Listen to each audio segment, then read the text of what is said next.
The gospel reading this morning comes from Luke 18, verses 9 through 14. To some who were confident of their own righteousness and looked down on everyone else, Jesus told this parable. Two men went up to the temple to pray, one a Pharisee and one a tax collector. The Pharisee stood up and prayed about himself. God, I thank you that I am not like other men, robbers, evildoers, adulterers, and even like the tax collector. I fast twice a week and give a tenth of all I get. But the tax collector stood at a distance. He could not even look up to heaven, but beat his breast and said, God, have mercy on me, a sinner. I tell you that this man, rather than the other, went home justified before God. For everyone who exalts himself will be humbled, and he who humbles himself will be exalted.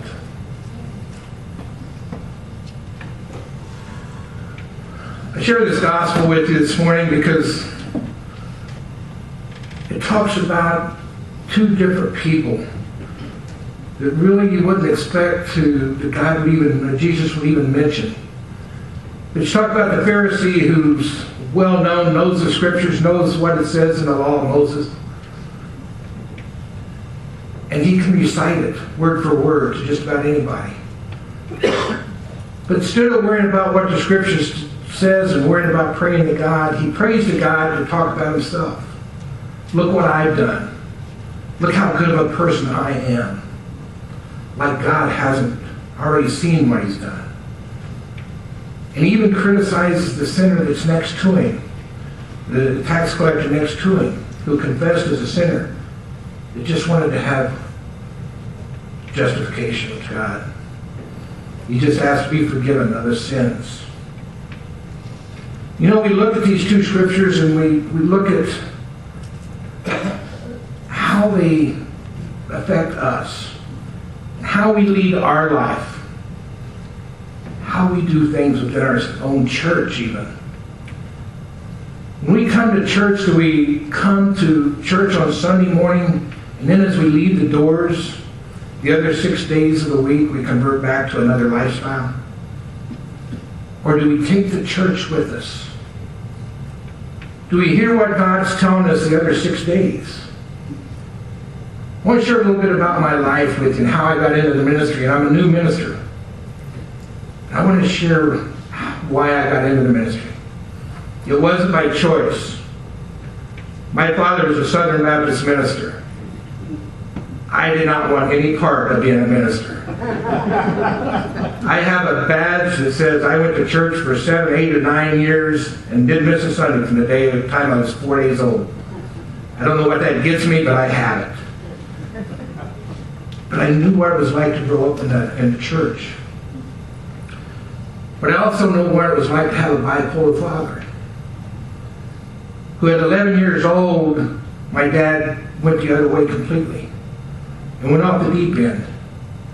And I seen a person I didn't know. A person that converted a life to a different lifestyle than we were raised. By the time I was 10, 11 years old, I could name many, many Bible verses. All of us kids could. But now we had to see a life that I wasn't used to. We were poor. My dad was a pastor in a small country church. He painted houses for a living. He didn't get paid as a minister. So he worked and did the church. But when he got away from the church, he would be gone for maybe a week at a time. We wouldn't see him. And it's just an adjustment for us. I remember going to school wanting to be like the other kids. I wanted to have a lunch. We didn't have a lunch to take. I'd get a paper bag and take it to school like I had a lunch so I could just be like the other kids. I didn't want to be different, but I was. I was dishonest because I wanted to have the things the kids wanted, that the other kids had. And I'm not saying these things out of sympathy. You'll understand here in a minute. But as I grew up into the church, I started going to church when even after this, and I was about 15 years old. And I was working in a youth group with our church, was working with some of the other youth groups in the town where I went to church in.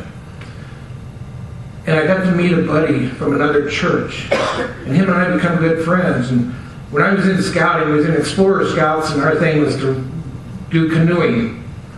We canoe up and down the river, close by us. And I had a race coming up the following week, and they knew that, but they wanted to take the youth group down the river just to have a good day of fellowship. So they invited me to go along with them because I knew how to paddle canoe.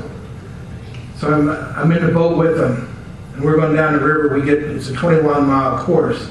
We get halfway down there, and there's a tree across the river. We had to get out and stand on the tree and lift the canoe over, and when we did, the canoe went under the tree and threw us back in the river in the whitewater. Michael didn't make it. We didn't find Michael's body until the next day. That was tragic enough, but the worst of it was going to the funeral. I went to the funeral in a church probably about 3 or 4 times bigger than this. And I felt like every eye was on me. I took the guilt of Michael's death upon myself. And I didn't know why. Why was these things happening to me? A few years later, when I was 19 years old, I got married. And right away, we had a child.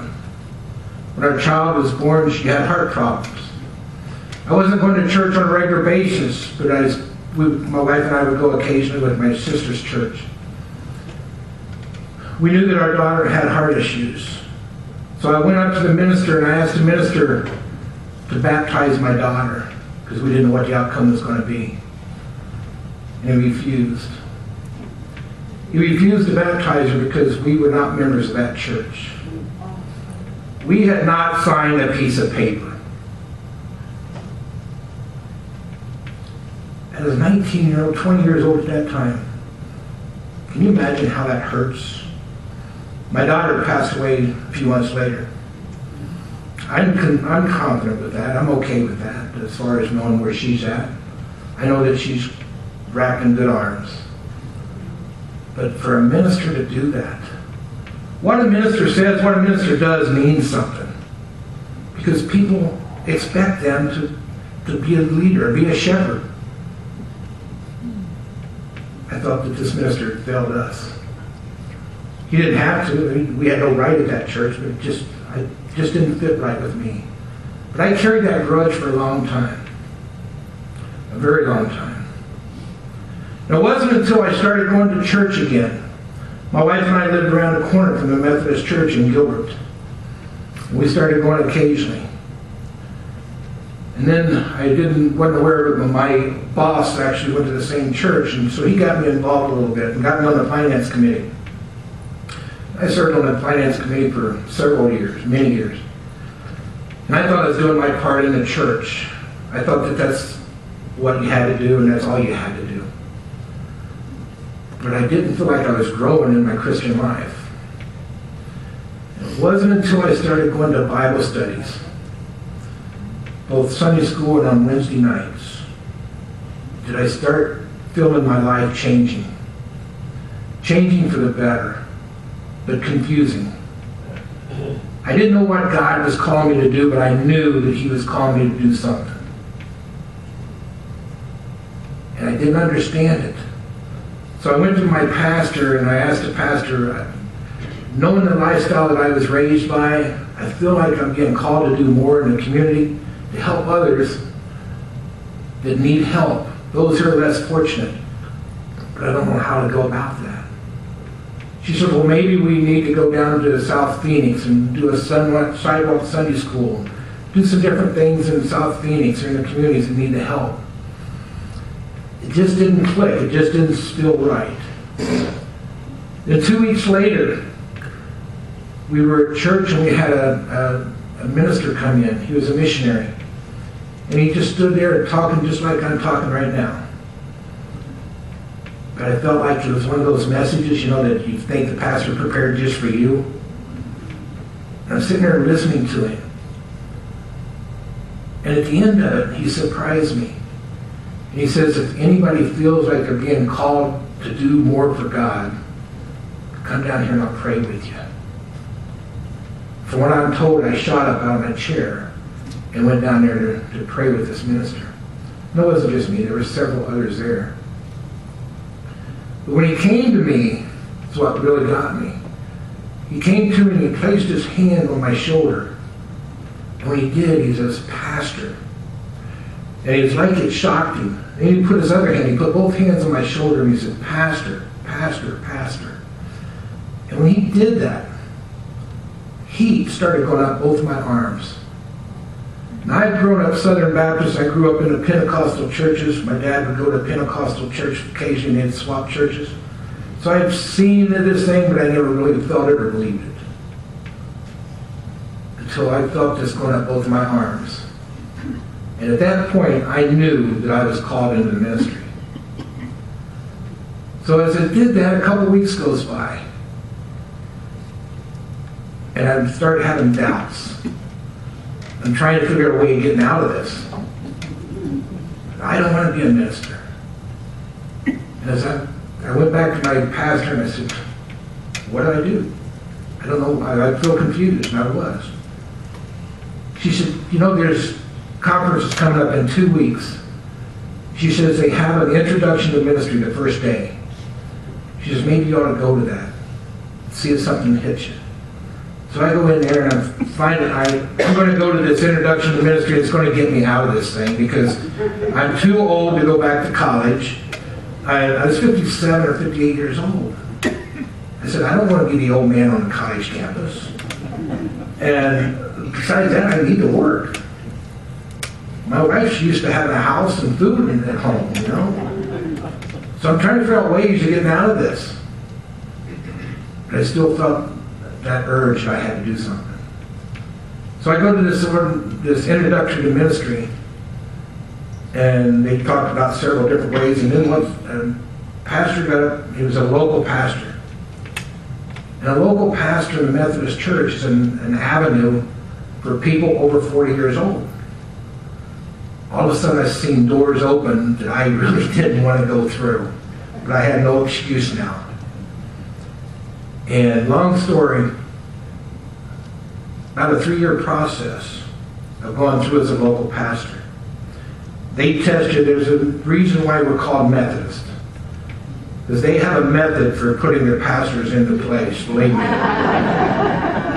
And I've got a witness right here that will tell you that. I mean, we went through psychological evaluations, 837 questions on just one of the psychological tests. After I was done, I had a mark on my finger from circling so many marks. But the bottom line is they found out that I was crazy enough to do this. And then I think, okay, I'm ready to go to seminary to get my license, which is a little different for a local pastor. So I talked to my DS, my district superintendent. He goes, no, you're not ready to go yet. Wait a minute, I finally got the nerve up to do this, and now you tell me I can't. Well, you got to get to assigned to a church before you can be licensed. I said, okay. A year goes by, and I'm waiting, and I'm waiting, and I'm waiting. But the call finally came, and he says, we have an appointment for you in Bullhead City. Will you accept it? I've been to Bullhead City. I worked there back in the 80s. I know what Bullhead City is. I said, yeah, I will. So my wife and I came up and met with the staff parish relations committee and met a great group of people. So then they excused my wife and I while they voted on whether to accept me or not. When they did, they said, just walk around and look the church over. I walked into the sanctuary and I walked up on the stage. And it hit me right then. This is what God was calling me to do. And not only was he calling me to do it, this is where God wanted me to be. I never felt more at home in my life. I knew that that was a place where I could help somebody. I still don't know what God's reason is for me to bring me to Bullhead City, but I sure have a pretty good idea. Because just in the 4 months I've been there, we have seen some great things happening with the community. And it's happening because I am encouraging our congregation to be a lot like you guys are doing, to go outside these doors. And not to have a Christian life on Sunday morning that's different from the rest of the week. I believe we have a message as Christians that we have to take outside. We have to take out and let other people know who we are. And it's not by what you say. I don't think we gain any points by standing on the street corner waving our Bibles and look at me, I'm a Christian. Just like the Pharisee did. Look at the good works I'm doing. It's the work that you do without saying a word. How you help your brother, how you help your sister. How you help the guy out here on the street corner. And maybe you don't give him $5, but can you stop and say, hi, hope you have a great day. The things that you do as a person, I think, is what's important. I like the quote that one of the greatest civil rights leader ever said. He said, he was a Hindu. And my mind just slipped me, Gandhi. He says, I love your Christ. I don't like your Christians. That's a harsh statement. He says, the Christians I know don't represent the Christ I read about.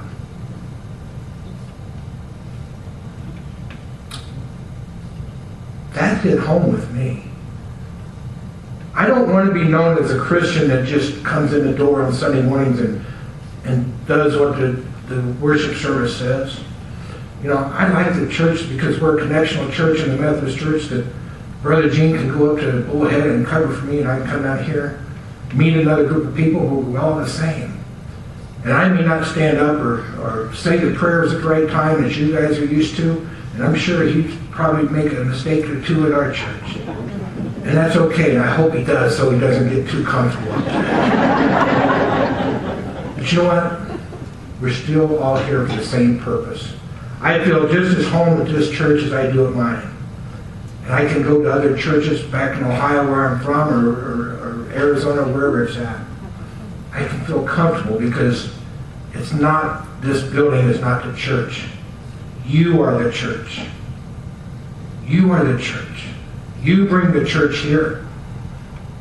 We can take it down by the river. We can go wherever we want. That's the church. It's not the building that we worship in. And that's all I'm asking today is what is it that we want to do as Christians? And that's to love our neighbors. No matter who they are, no matter where they come from, no matter what their past history is. Because with my history, you probably wouldn't let me in the door if you weren't Christians. If you knew my life. But you know what? That's the best thing about being in a Christian church.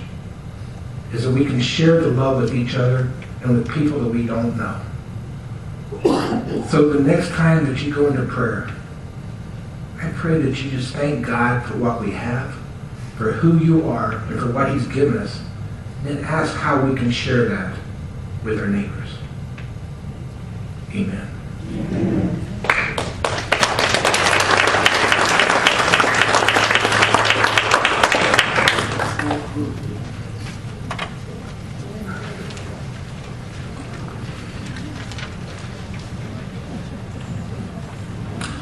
I guess we have a dedication to hymn number 77. That was just a test. That wasn't real. I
share it with your neighbors and people that you've never met. And now may the God of hope fill you with all joy and peace in believing in the power of the Holy Spirit. Amen.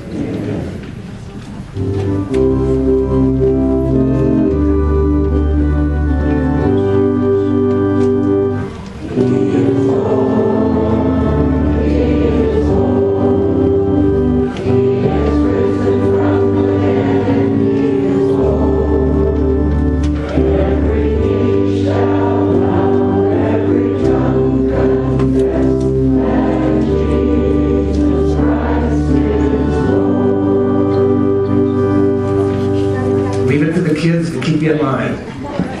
I just was reminded that the children are having a cake and ice cream social, I believe, in the back. Pie and ice cream.